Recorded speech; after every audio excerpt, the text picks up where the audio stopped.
គ្នានេះគឺជាបង្ក PC នៅគេរុំអាចមកបោះតង់នៅទីនេះបានទីនេះពិតជាទេសភាពវាពិតជាស្អាតមែនទែនអញ្ចឹងថ្ងៃនេះខ្ញុំមកថ្ងៃសៅរ៍ដូចជាមានអ្នកបោះតង់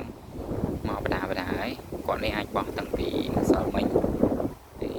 មិញទៅមានមួយធីមទៀតគាត់ទៅធ្វើការមកបោះតង់នៅបឹង BC នេះចឹងនេះ view អ្នកនេះអាចមើលបានយើងអាចបោះតង់នៅកន្លែងនេះបានវាមានសងខាងនេះគឺ